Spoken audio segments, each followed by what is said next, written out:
And we're live. Here we go. And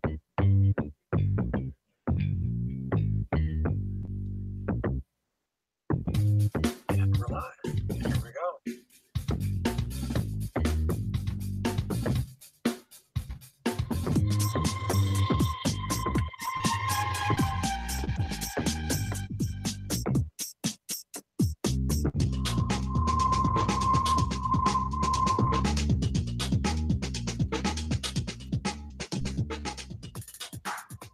Yeah, that's right, folks. We are live tonight. It is the Caching in, whoa, yeah, let's not do that again. It's the Caching in the Northwest Geocaching podcast.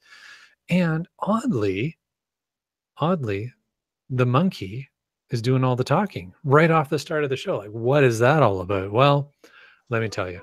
My good friends, Chris of the Northwest and Wits End, are both otherwise occupied tonight. So they said, you know what? We've got an important guest coming on tonight, so we're going to abandon you. And good luck with that. So that's what friends do for friends. And so I thought, well, you know what? Fine. I'm just going to bring in somebody who I know is definitely up to the task to co host this show with me tonight. And that is Broncos Fan for Life. So, Broncos Fan for Life, welcome to the show tonight. Hey, thanks. Thanks a lot, Mr. Monkey.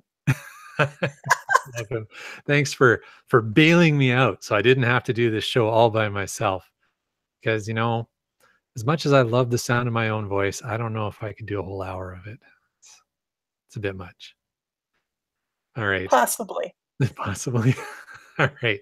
Well, folks, we want to welcome you to Caching in the Northwest. This is the only podcast dedicated to geocaching in the great Pacific Northwest. And we are going to talk about caches and cachers unique to this little corner of the continent. So while you're trying to refold that roadmap, we are going to be caching in the Northwest. And I've already brought in the monkey, and you know what? I'm not going to make up any little stories about myself tonight. We're just going to have to do without. But what I am going to remind everybody of is that we do appreciate the support of our patrons who help to keep this podcast coming each and every single week. And if you want to know more about supporting the show, I encourage you to go on over to the cachingnw.com website and click on that Patreon link. Now, often you folks who are there, and hey, I see a whole bunch of you in the chat already, which is fantastic. Thanks, guys. Good to see you there. Often, you know, we throw up a glow at the last minute and make Jim cold read it just because it's fun, especially when there's something really weird or absurd in it. But this week, we are blessed to have audio glows, and we have two glows that came in by audio. They're milestone pieces of audio here, so I'm going to play those, and we'll listen in and see what's going on. So the first one's from Limax. Good day, gentlemen. This is Limax calling in with a couple of milestones. Today, I found cache number 2112 at GC7 Bravo 0 Delta Delta called Sizzle. Not only is 2112 a palindrome, but it is also the number of subsets of the set that contains 1, 1/2, 1/3, 1/4, all the way down to 1/36 that sum to an integer. I mean, how cool is that? I also found cache number 2113 today at GC2 Yankee 48 Tango, Quail Ridge Park. 2113 is significant because that is a prof prime, which, although I looked at the definition, is still beyond me. Anyway, it's a special kind of prime. Have a good day. Bye. That's awesome. Congratulations, Limax, on your prime milestones there. It's some prime geocaching, that's for sure. All right. So the next call we had, it came in from our good friend of the show, Subway Mark. So let's take a listen to what Subway Mark has to say. Hello there. This is Subway Mark. Hope everything's doing well for the Caching Northwest crew. I'd like to just call in some milestones I've had. So my original goal for the end of 2017 was to try to hit 4,000 caches, but that wasn't to be. But I was in New York at the beginning of December, and I was at coming up on 3,900, and I was able to make 3,900 a cache called the Second Avenue Subway. Seemed after pro for me. It's right at a Second Avenue Subway station, right above ground there. So it has since been archived, but its GC number is GC7DKH9. And then so my next push was try to get to 4,000, and I actually got it in gear, and I had a business trip to Japan, and I ID'd a cache that I had tried to find once before but wasn't able to, and that was called Crossin 4 Subway. That's GC386HD, and this time I was able to find that cache, and it was number 4,000. What's kind of cool about that cache is it's called for Crossin for the Subway because it's where the Ginza Line subway trains cross a street to reach their yards near Ueno Station. So you can, it's kind of neat to see the gates go down and you see a third rail subway train going across a street in Tokyo to get to their yards. It's not unusual for subways to do that. Chicago has some of those, but it's still always kind of cool to see that. So anyway, that's about it. Cash on. Bye. Fantastic. All right. Well, thank you, Subway Mark. Thank you, Limax. Congratulations to both of you guys on those achievements. So, folks, I want to remind you, if you have any kind of achievement or milestone or whatever it is that you want to share with us, why don't you make sure you just call it in to 253-693-TFTC, or go to our website, and there's a little link there you can click on and bring up the audio tool and share with us. It can be a milestone. It can be just, some cool caching experience you had. You can read a glow, geocaching log of the week, anything. We love hearing from you guys. All right. And thanks to everybody who's over there in the chat tonight. I see lots of highs, hellos, and the fact from Three Hams in a Row that 2112 is also a Rush album, which I have to say that I apologize, Limax, but when you were talking about all the mathematical values of 2112, all I was thinking about was Rush. So Me too. all right, good. I feel better now. Thank you.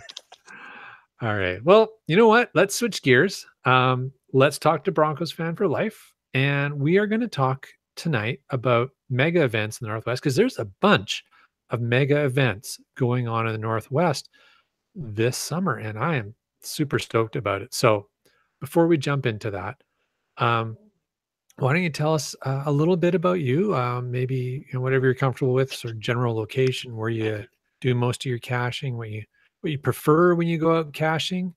Yeah, Sure. go ahead. I just began my 4th year of caching. I live about 20 minutes from Snoqualmie Pass, up near the 8 cache. I like to go on #geocache road trips. I like to go everywhere and see everything. So I just like to find all of it.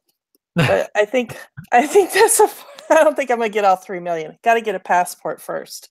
Yeah, that's about it. Nice. Yeah, I noticed you also like to go some of the same places we go. Yes, I was not stalking you on Camino Island. I just happened to be there as well, or actually would be. With the Yeah. yeah, that was awesome. Yeah. So It was a beautiful day.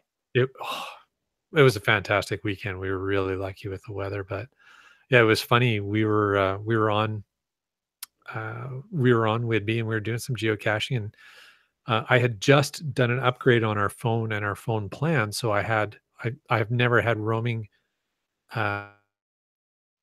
Data. serviced.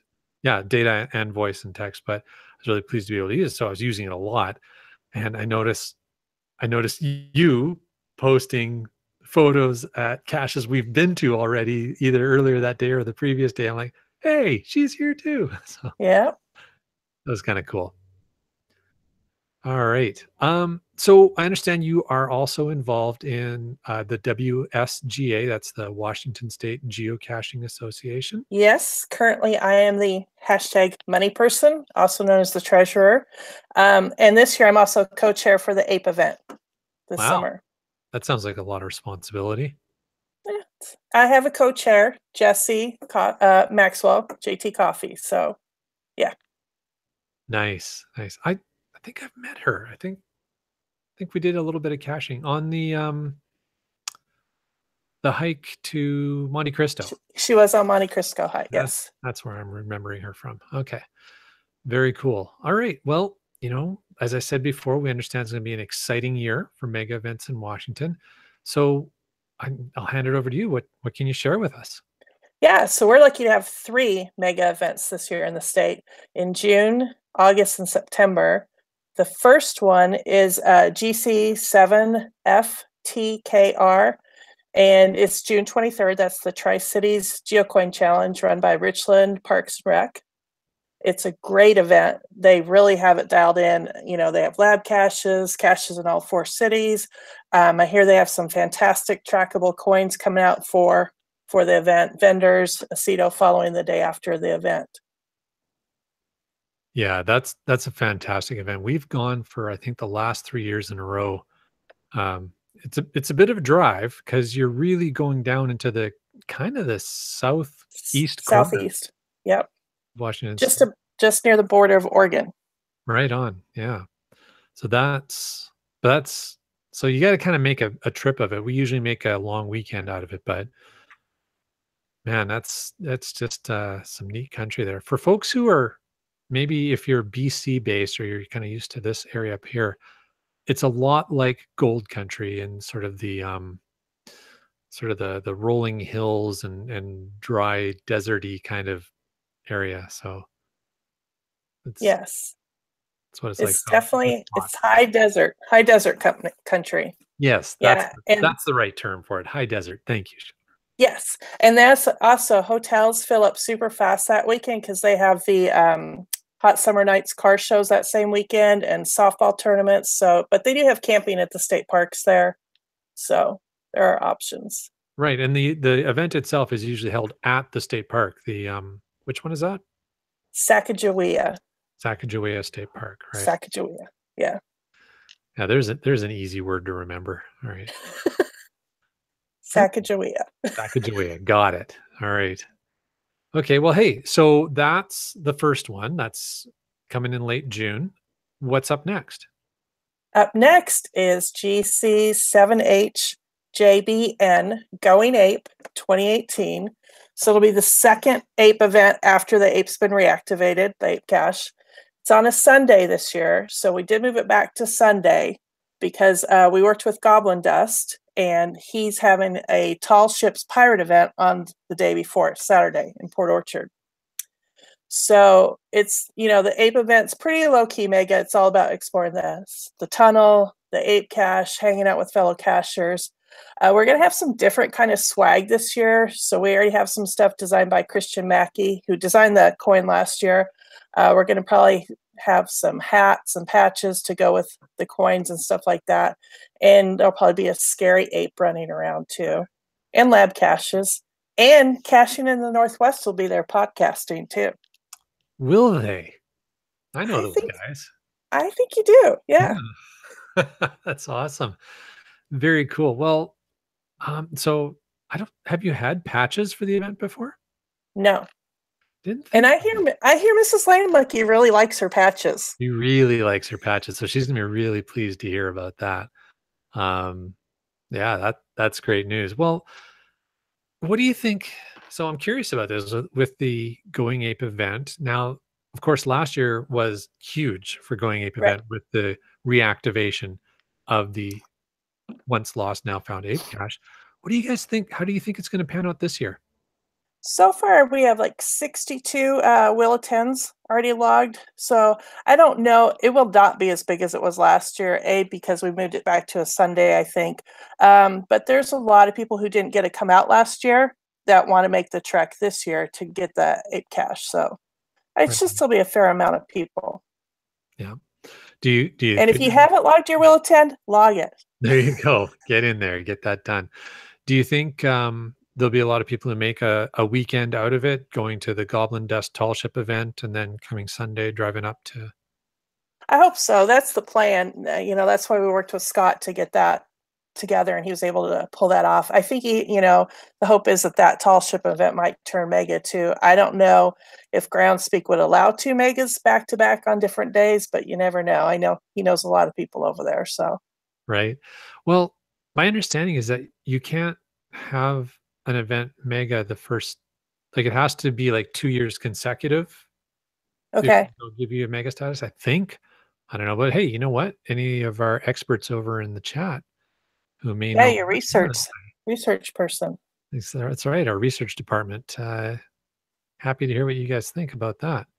And I know there's already a few FATAS items going on in there. And folks, if you're new to the show and you don't know what hashtag FATAS means, let me throw this out that while we're doing the show, if you're live in the chat, if you just put hashtag FATAS uh, right before whatever it is you type, then that means for the after show. And then when we're finished the regular part of the show, we take a little pause and we'll just talk about anything. And we'll definitely try and mention anything that you put hashtag FATAS.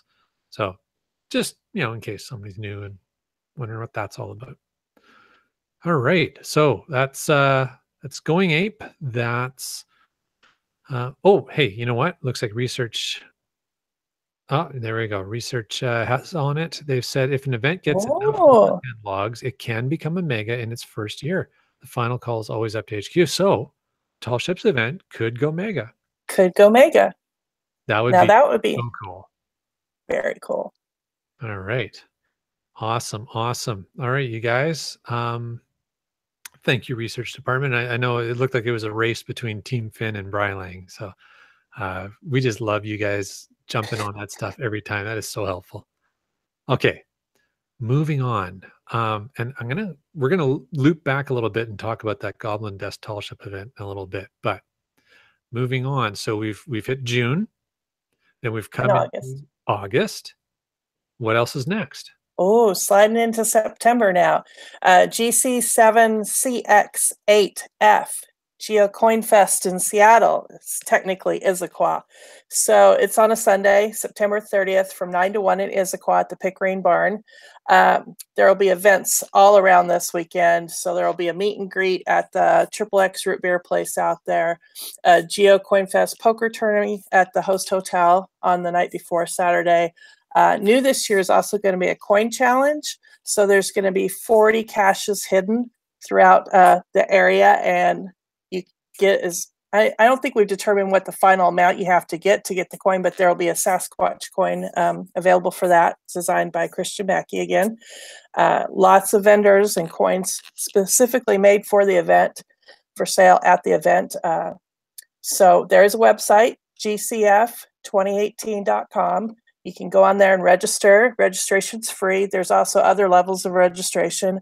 Our first vendor just committed and is listed on there. Geoswag.com will be there with a new design. So, lots of stuff. I hear Signal might be running around the event. So there'll be lots of stuff going on. Very cool. Now, I'm not really familiar with what a Geocoin Fest is. Can you maybe help fill us in a little bit on that? I think it's a lot of vendors and a lot of coins made for the event. So you'll find a lot of people who really into coins and collecting the coins there. So, there is that new app. Well, it's always been on Apple, but now on Android, that travel bug scanner. So you might want to have that so you can scan lots of coins to discover them.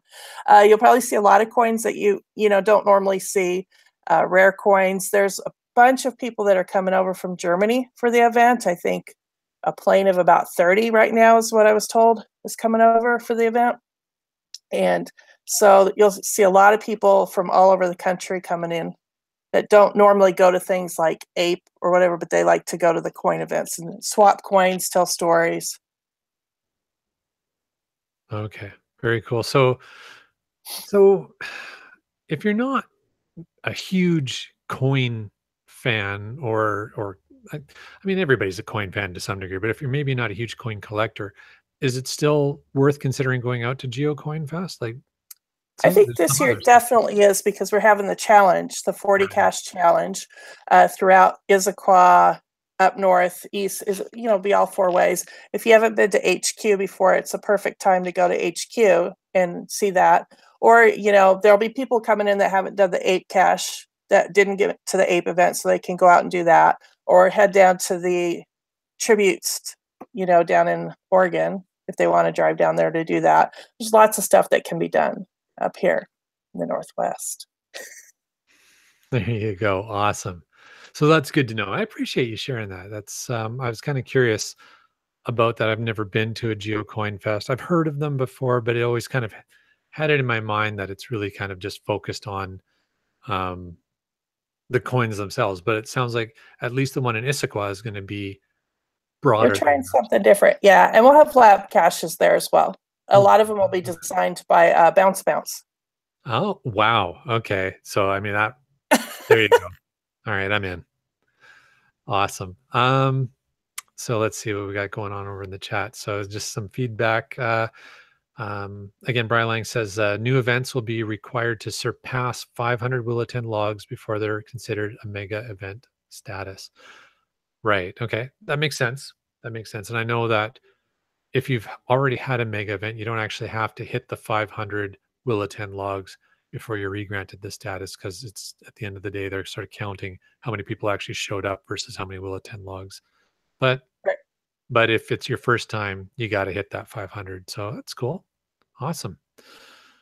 All right. Now, speaking of that, and speaking of the whole mega event stuff, we were talking a little bit about the Tall Ship event that Goblin Dust is putting on. Do you know much about that? I know just a little bit. Right now, I know the ticket is up on brownbag.com to buy tickets for the tall ships. There's 2 ships right now. Last time they added a 3rd ship because they sold so many of the tickets. It's a 2-hour boat ride where you're going out on the ship and you have a battle out there. Have you ever been? So there's like cannons going and you're like shooting at the other ships. That's pretty crazy. So I haven't ever been on those. I have been out on tall ships before. I've been out on the Blue Nose 2 out of Halifax, which was an amazing ride. But there was no cannon fire. Oh, there's cannon fire. So that sounds kind of fun. That sounds like a good time. I think the one ship, the Lady Washington, they used that in the Pirates of the Caribbean movies. Ah, there you go. So you could pretend you're Johnny Depp. Yeah. Yeah. Sure. Go ahead. Yeah, I laugh about stuff like that. I'm thinking, yeah, I'm sure the crew has never seen anybody do that before. They dress up like pirates too, so that's cool. Yeah. That sounds so it's like you really get into the whole event with the tall ship. Yeah, and he has lab caches at that event as well. Goblin Dust does. Really? So like actual approved lab caches, or just like they're lab caches, but you don't get a count for them? No, there was 10 last time. Really? He had them approved. Yeah. Wow. Well, I mean, he is kind of one of the key lab cache designers in Washington, so Yes. that is awesome. Well, that is very cool. Yeah, pretty much anything Goblin Dust puts his fingers on turns out pretty well. So yeah, it should be a really good event. Yeah, awesome. All right, so that takes us through kind of the big events going on. Maybe do you mind if we talk a little bit about the WSGA? Yeah, sure. So maybe not everybody's really familiar with what the WSGA does. If you were to sort of try and put it in a nutshell, what is it that the WSGA does? So we exist to promote. It was originally formed to the state parks in Washington wanted to pull out caches. So WSGA was formed to help, bridge that gap and show how it was beneficial to the state parks. And actually, as a result of that 100th the Centennial Geo Challenge, GeoTour was born. But we also are here to educate, families. It's a family fun event, have events for our members throughout the state. The APE event is our big event. And then we also have a camp out this year. It'll be over in Medellin Falls. So on the east side of the state, that's in late July. There's an event page already up for that. I don't have the GC number right off the top of my head. And we do a lot of outreach. So last weekend 2 weekends ago, we were up in Bellingham at the Recreation NorthWest Outdoor Expo promoting geocaching. And I know there's a group of people going to be at a Cabela's event down in Olympia this weekend, promoting geocaching. Wow, you guys get all over the state. Try to. Nice. Right now, we also have elections going on. So if there's any members out there who haven't voted, you have till tomorrow, the 10th, to get your vote in. So, yeah.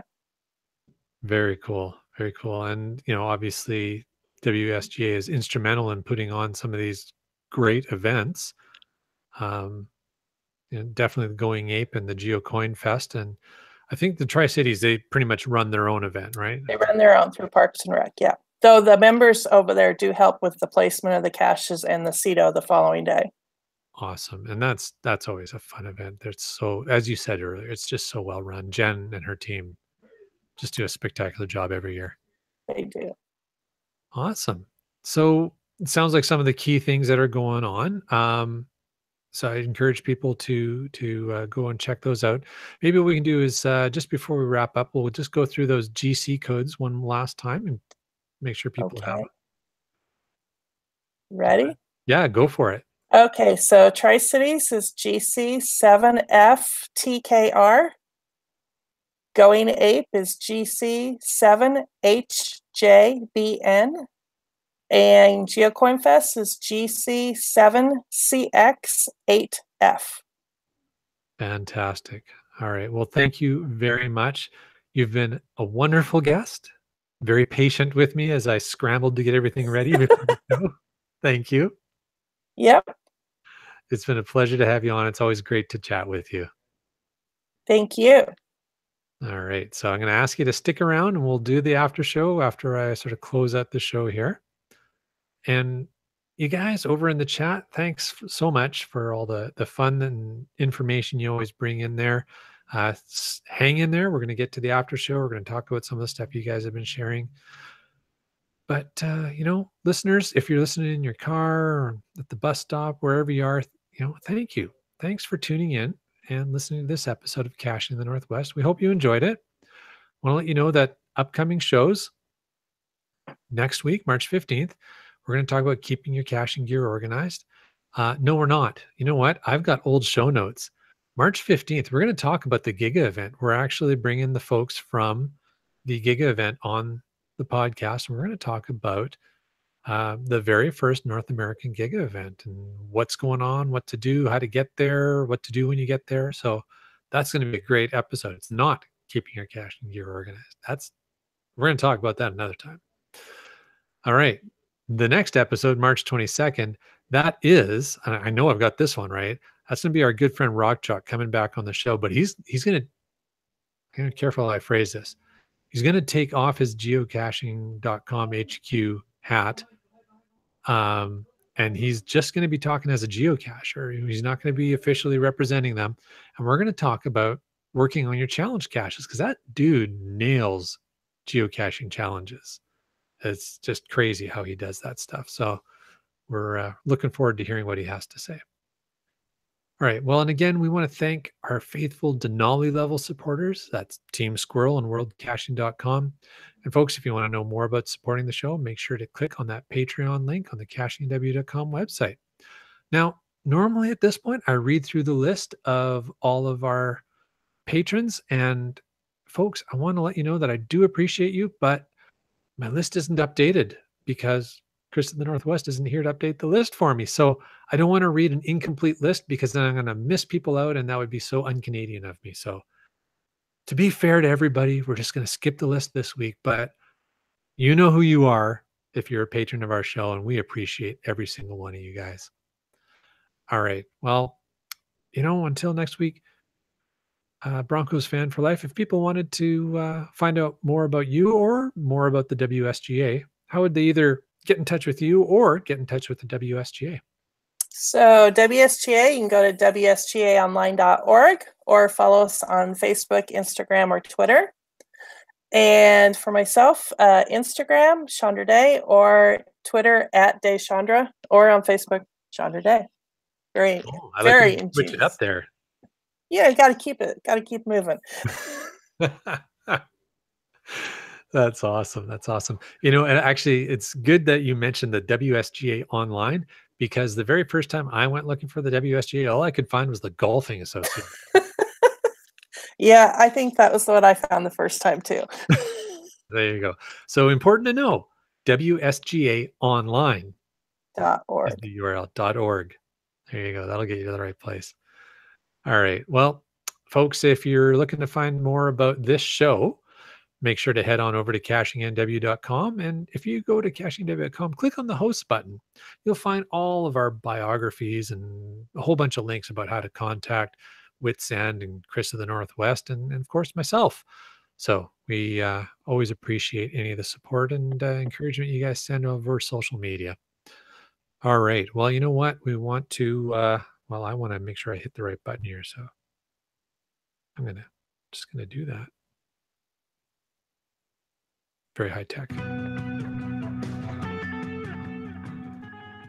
All right. Well, we want to thank you for taking the time to listen to this episode of Caching in the Northwest. And remember that you can be a part of the show by calling 253-693-TFTC, leaving us a comment, asking a question, or, you can just send us some love any time of the day or night. Of course, you can email us at feedback@cashingnw.com.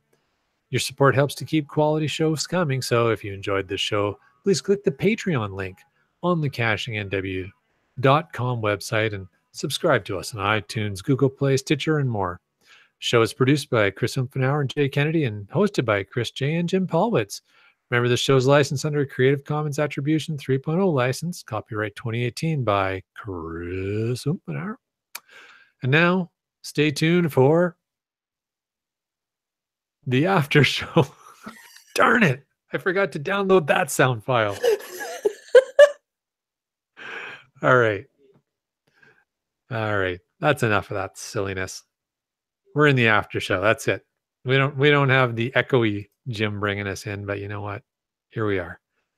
All right. Let's see. Let's start going through the chat here. You guys over here in the chat have been busy. Let's see what you got going on. All right. First thing I've got.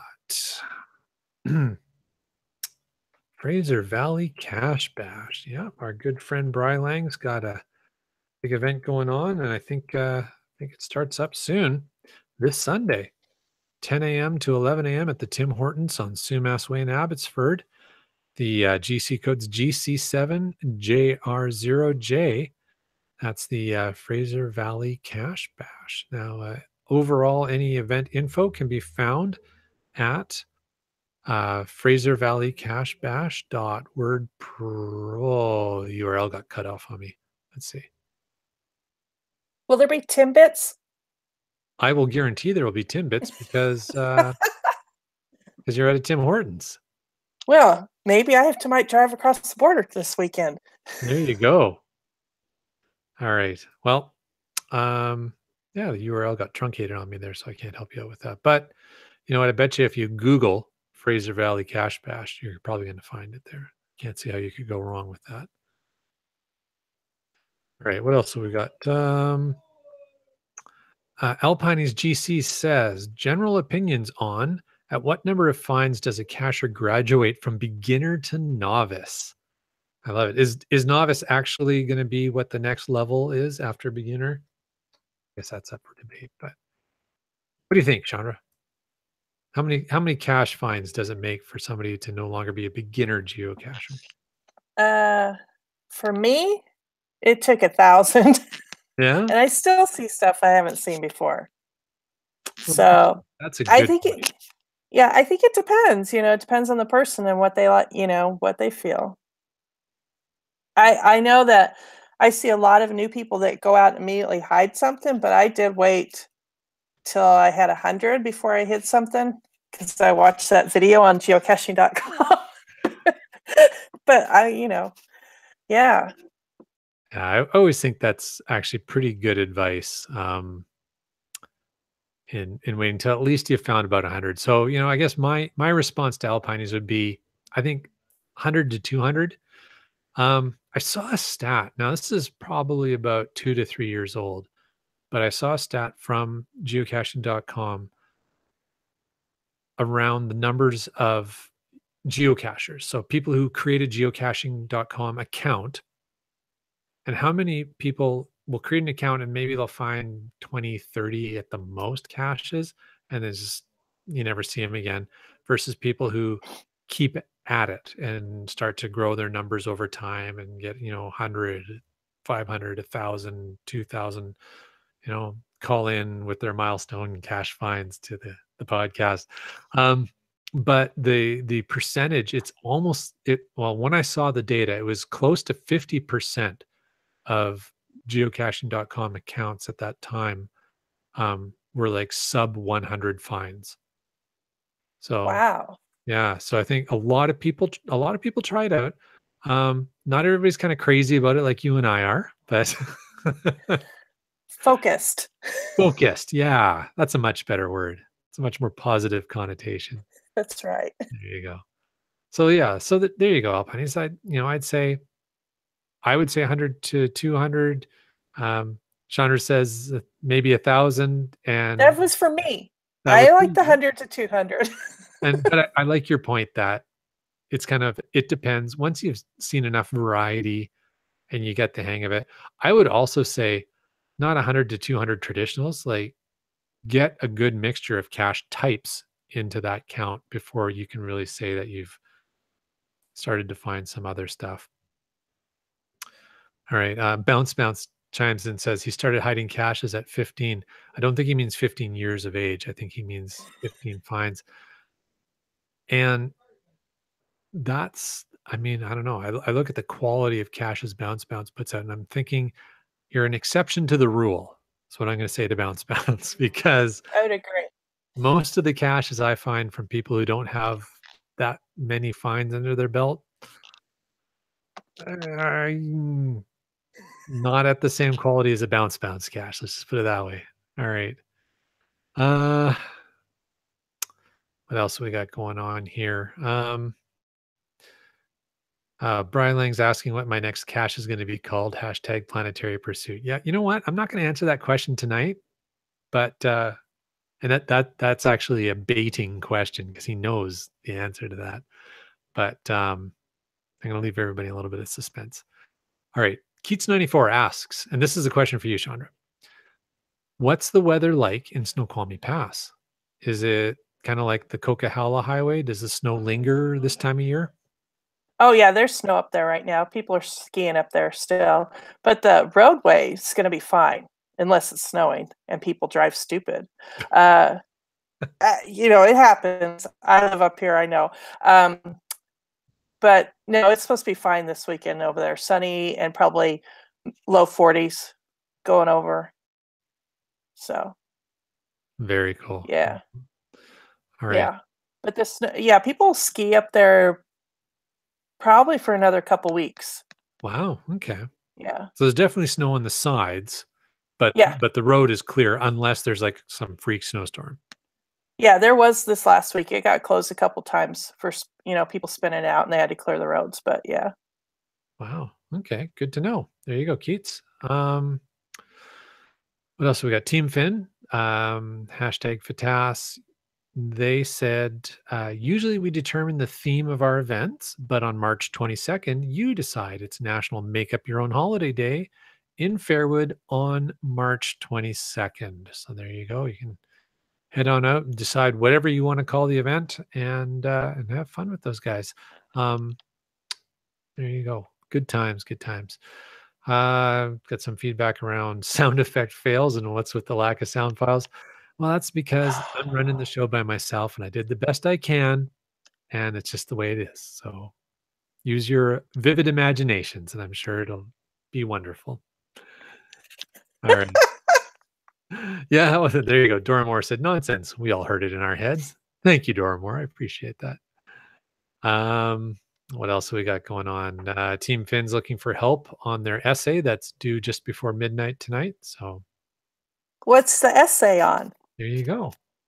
How can we help you, Cameron, if we don't know what you're writing about? That's right.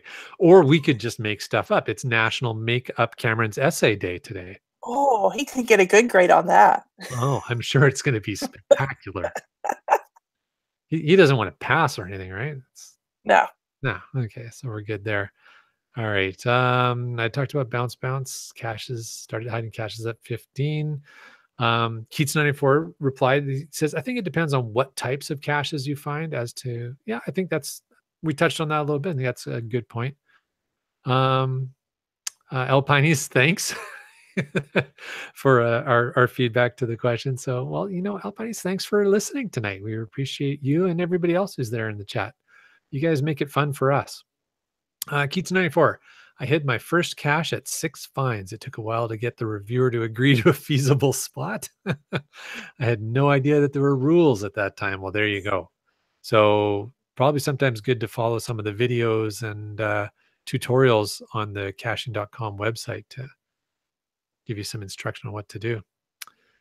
I'm looking at GeoNav Pro's comment. I'm trying to think what the context is. He says, or lazy bones cache. Oh, probably when I was talking about how amazing bounce caches are, and he was also including lazy bones caches in there. And I would agree. He's a cacher up here who makes fantastic hides. The difference is bounce caches are amazing, and they have like a technical bent to them. At least the ones I've found tend to have some sort of technology integration or something like that. Or mechanical or something. Lazy bones caches are all about camo, like that just blends the cache in amazingly. He's just a genius at that. So that's always fun. What else we got going on? Oh, it's an expository. I saw Cameron's essay. It's an expository essay about an influential person. So I think he's writing about you, Chandra. No, I think he's writing about you. Mr. Earth Cache. That's who he's writing about. There you go.